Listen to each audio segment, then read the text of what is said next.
You wake up on a Monday. You hit snooze twice. You scroll Instagram, you check your bank app. There's money in there. Not a ton, but enough. Enough to pay rent, enough to cover your car payment, enough to grab Starbucks on the way to work. Enough to order DoorDash tonight because you're too tired to cook. You're not struggling, but you're not building wealth either. And every year that goes by, nothing really changes. You get a raise, your rent goes up, you upgrade your car, you take a vacation. Your savings account kinda hovers in the same zone. And deep down you think, I make decent money, so why don't I feel ahead? Here's the uncomfortable truth. It's not that you don't make enough, it's that you're too comfortable. My name is Money Mechanics, and I spend way too much time thinking about why normal, smart, hardworking people stay financially stuck. If you're someone who makes decent money but still feels like you're not building real wealth, make sure to hit the subscribe button and give this video a thumbs up if this helps you out. Look, this isn't going to be one of those skip coffee and you'll be rich videos. This is deeper than that. Today, we're going to break down the math of comfort, the psychology of comfort, why America is engineered for financial mediocrity, and exactly how to break out of it. Because here's what most people don't realize. Comfort doesn't destroy you overnight. It averages you to death. Let's start with something simple. According to the U.S. Census Bureau, the median household income in America is around $75,000. Now, depending on where you live, that might feel tight. But here's the thing. Most people making $75,000 to $120,000 a year are not broke. They're functioning. They have a reliable car, a decent apartment or house, subscriptions, weekend outings, occasional vacations, retirement contributions. They're okay. And okay is incredibly dangerous because okay removes urgency. If you were flat broke, you'd be forced to change. If you were wildly rich, you'd be financially free. But okay? Okay is comfortable enough to stay stuck. Let's do some real math. Let's say you make $100,000 a year. After federal taxes, state taxes, Social Security, Medicare, let's estimate you take home about $70,000. That's about $5,800 per month. Now let's break it down. Rent or mortgage, $2,000. Car payment, $500. Insurance, car plus health, $600. Utilities plus phone plus internet, $400. Groceries, $600. Gas, $200. Subscriptions plus streaming plus apps, $150. Dining out plus entertainment, $600. Travel fund, $300. We're already at about $5,350. That leaves you $450. You're not broke, but you're not building wealth either. Now you might be thinking, okay, but I invest in my 401k.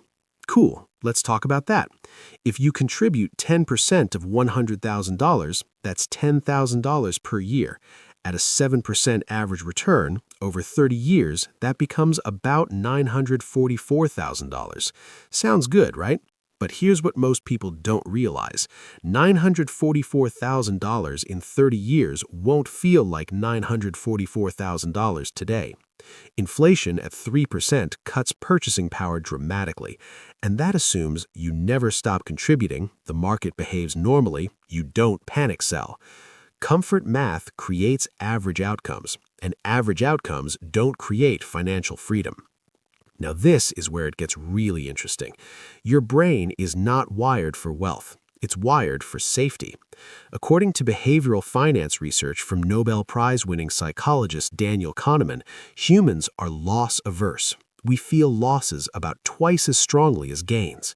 So what does that mean? It means you avoid investing aggressively because it feels risky. You keep too much cash because it feels safe. You stay in a stable job because uncertainty feels dangerous.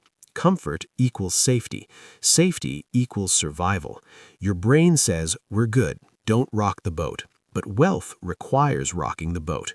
This is why people don't negotiate their salaries, don't start side businesses, don't invest consistently, don't move to better opportunities, because comfort whispers, you're fine. Here's what most people don't realize. The moment your income goes up, your lifestyle expands to meet it. It's called lifestyle inflation. You go from 60K salary to used car, 80K salary to newer car, 100K salary to luxury car lease. You upgrade apartments, you upgrade vacations, you upgrade restaurants, but your net worth barely moves.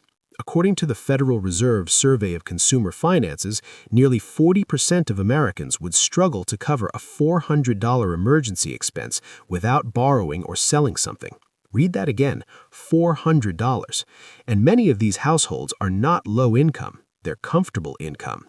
Comfort without margin is financial fragility. Look, this might sound small, but it's not. Let's say you have Netflix, $15, Spotify, $11, gym, $60, Apple Storage, $10, Amazon Prime, $15, random app subscriptions, $30. That's around $141 per month. That's $1,692 per year.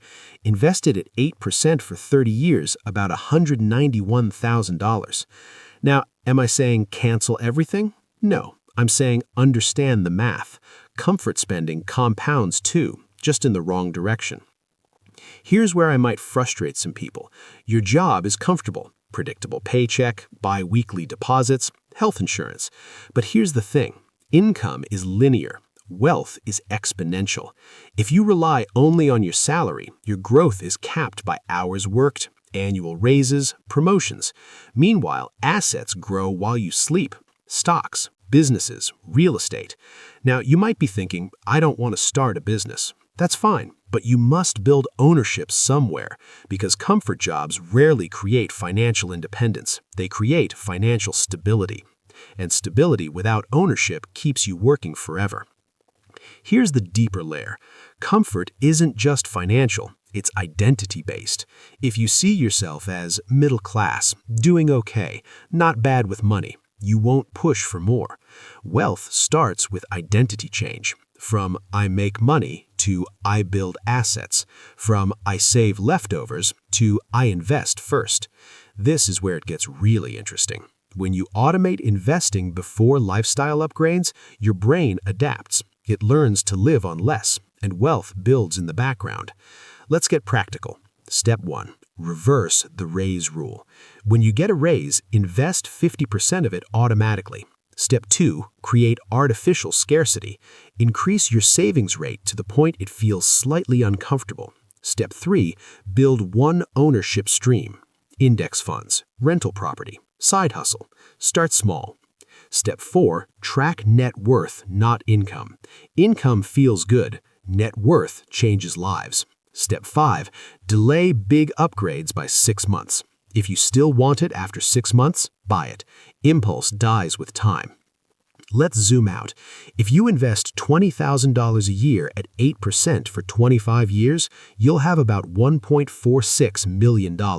If you invest $5,000 a year, about $365,000. The difference isn't intelligence, it's comfort tolerance. Most people choose lifestyle now over wealth later because comfort feels immediate, wealth feels abstract. Look, you're not failing, you're functioning, but functioning is not freedom.